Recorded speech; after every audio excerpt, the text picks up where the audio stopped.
Hey guys, JohnnyCurves2000 here, and welcome back to my Let's Play of Fantastic Four. This is part 3, and we are continuing on in Subatomica, fighting these mole men. I don't know what they're supposed to be. They look like cavemen to me, but I know that that's not what it is. I actually don't know where exactly we're at. I don't know if this is actually based on it. Well, I think it is based on an actual thing from the comic books. I am not that big into Fantastic Four, to be honest. I got into Fantastic Four, like the Ultimate Fantastic Four. I really like that one. But the original ones, I'm not that familiar with it. I'm not familiar with where they've gone and stuff like that. I'm pretty sure Subatomica is part of, you know, like a place in the Marvel Universe, kind of like, you know, Mephisto's realm and that sort of stuff. So I'm not exactly sure if it's like a planet, a dimension, or if it's, you know, assuming if the name is right, Subatomica, if it's just meant to be what the world looks like subatomic at the subatomic level. I'm not exactly sure. So if somebody knows, please put that in the comment section, or, you know, I may just Google it after this part or something. I don't know. But one thing that I should mention, I don't know if you guys have seen it yet, you do have a dash option. You do have a dash move. You basically just do it by double tapping left or right whenever you go. Like right there, I think I just did it. I tend to use it more so for transitioning because essentially it doesn't really do anything. Like, you would think that if you dash forward, kind of like in a fighting game or in some other some of these other beat-em-up games, you would think that dashing and then pressing the attack button would do some sort of a rush attack or something like that, like a tackle or like a jumping kick or something like that.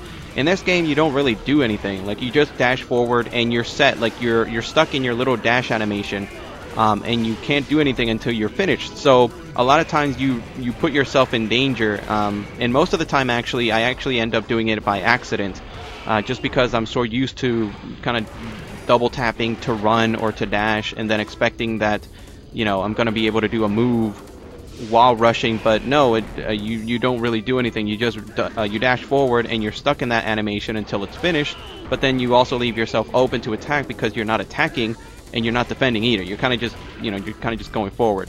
By the way, I should mention that those little, you know, geysers in the back or whatever, those little whirlpool areas, you may have noticed before that I actually got sucked into one. And yes, you actually do get sucked into those geysers or whatever you guys can see there in the background. They suck you in, they also suck in the enemies. So one thing that I like to do sometimes, if I can, is I try to throw the enemies towards the background, towards the whirlwind, so that they can die. We actually saw one, if you guys noticed, one of the guys that was walking in, he actually walked right into one of those geysers, and he got sucked in. So that's a quick way of getting rid of these guys. Like I said, these guys are quite annoying. They're not the most annoying enemies in the game. We're going to be getting that in, I think, part 4. But like I said, they're little rolling, like, attack chop block to the knees. Like that one, like, just really gets on my nerves. They're certainly one of the most, like, right there, like, they do this weird thing, like they scurry on the floor and they hit you below the knees and you can't really attack them. Like I said, I don't block at all in this game, so it comes out of nowhere, and it's really annoying. But not too bad, as long as you can get them in a nice little combo there. You should take care of them fine as long as you jump up. That cartwheel also is pretty annoying. As you guys can see there, I tend to use one of Human Torch's moves quite often. That little move where I throw the fire onto the ground. That move, it's good for sort of clearing out your enemies if you're surrounded.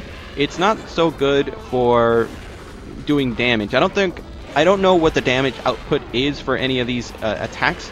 For the Human Torch, I like him because he has that move. He also has a couple projectile moves, which is pretty good, especially when we get to enemies in the next chapter who like to shoot with guns and stuff like that. It's good to kind of hit them from far away.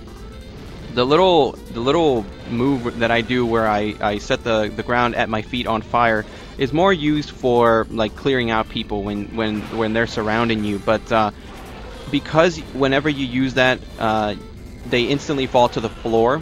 It's not the best move to keep doing over and over again, because you want to still use your combos. You want to use your regular attacks because they do function as combos.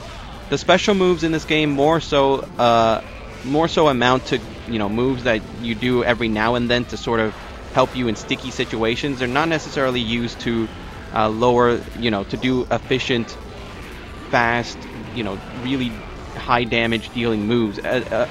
Other than the special moves that take up your force power, like what I just did right there, that little rain of fire, that can actually hit for multiple hits, which is actually a pretty good special attack because it rains fire, but each individual drop of fire, I don't know if I want to call it that way, each drop of fire actually deals out its own damage. So what you see whenever I'm doing that is that sometimes enemies get caught up, and so they'll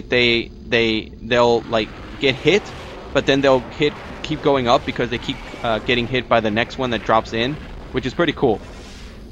Now we are fighting this mini boss here. He's not the actual final boss, but this creepy looking, octopus looking, I don't even know what this thing is. I don't know if he's actually a Marvel character per se, or if he's just some sort of a monster. He's kind of like that big pink Cthulhu creature that we didn't fight, but we kind of walked by with the laser beams in the last part. I don't know if he's based off of anything, but this is sort of like the same thing with the Mole Man. You can't really beat him. Conventionally, he's in the background. You can't walk back there. I don't know why. It's video game logic, but the only way that you can damage him, as you can probably guess, is by throwing one of these cavemen to the background by using your background throw, like that, like I just did there. Now this boss fight is going to drag on a little bit, mainly because it's a little annoying. This one's more annoying than the mole man fight, the mole monster fight, because for one, he's constantly whipping his tentacles, and I think what happens is, if I'm not mistaken, it either hurts you or it stuns you for a little while. And the other problem is that the mooks, the items that you have to use in order to damage him, are those annoying cavemen, which, as I mentioned before, do the annoying ground moves that can really throw you off. None of your special attacks can hurt this thing, kind of like the mole monster. So even though I'm using my special attack, even the one that uses up the force power, it doesn't reach him for some reason. So you're stuck sort of having to throw these caveman at him. But again, in order to hit him, you kind of have to stand right in front of him.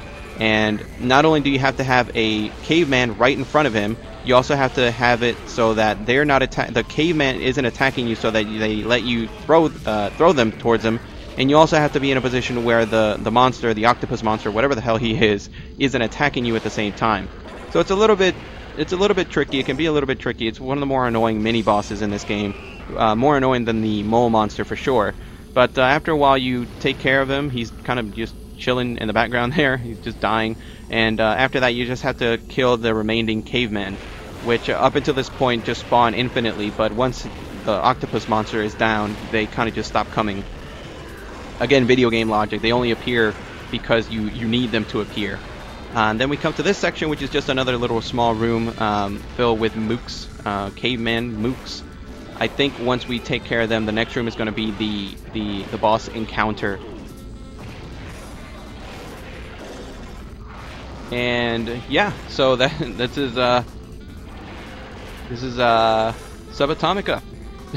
Don't really know what to say to this. The next enemy, I will say this though, the next enemy is Psycho Man, and the only reason why I am going to start talking about him now is because he is actually very much of a pushover. Psycho Man is an enemy of the supervillain rather, that came from Fantastic Four Annual number 5 back in 1967. Like I said, the only reason I'm telling this now is because here he is, and I only spent maybe 20 seconds fighting him because I make him look to be a joke. Now, this fight can be rather interesting.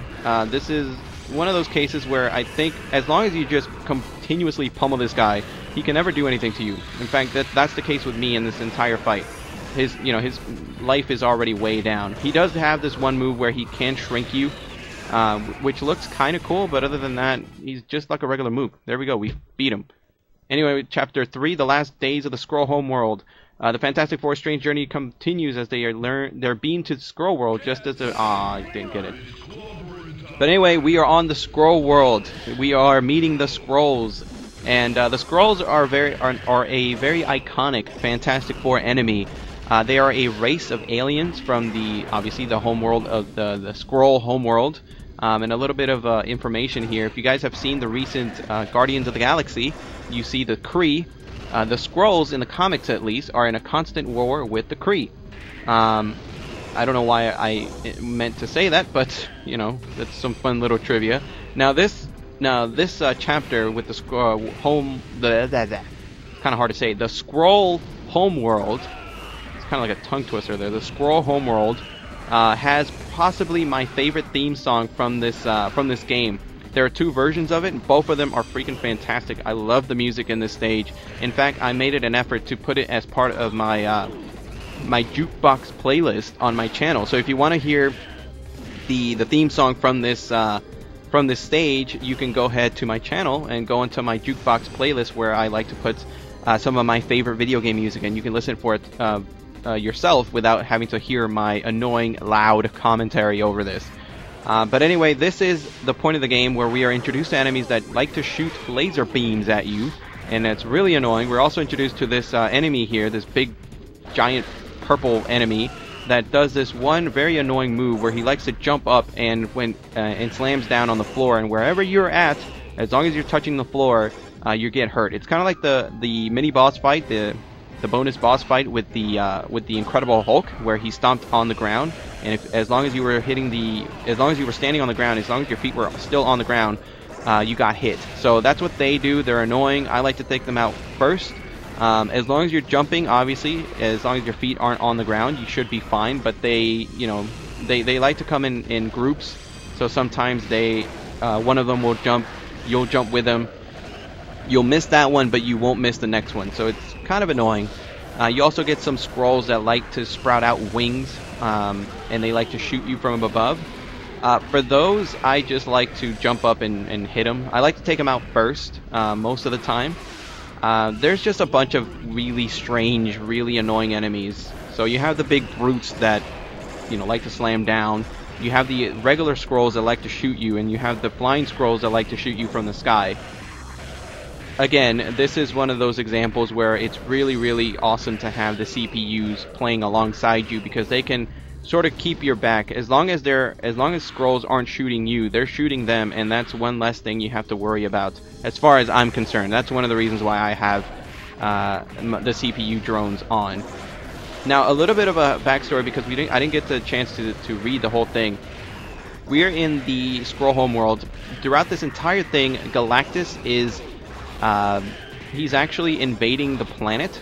He's eating the planet. For those of you who don't know, Galactus, his whole shtick is that he's this big omnipotent being that needs to devour the energy from planets in order to survive, and apparently he's doing that with the Skrull homeworld.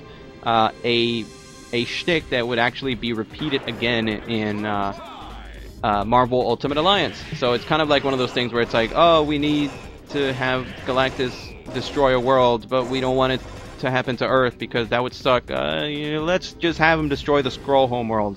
Like, alright, fine.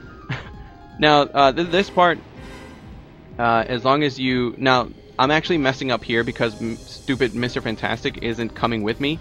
What you need to do is, once you clear out the section here, all you have to do is go to this elevator, and you'll go up to the final part of this stage. I'm messing up and being a stupid because I went in there, except stupid Mr. Fantastic wasn't coming in. You need to have all 4 of the characters go into the elevator at once. I don't know why, but once you do, it'll take you up to the next part, and that should be the end. See, I have all 3 of, but freaking the thing isn't coming. I'm trying to get him to come. There we go. We'll get beamed up, and this should be it. So that's it for part 3, guys. I will see you in part 4.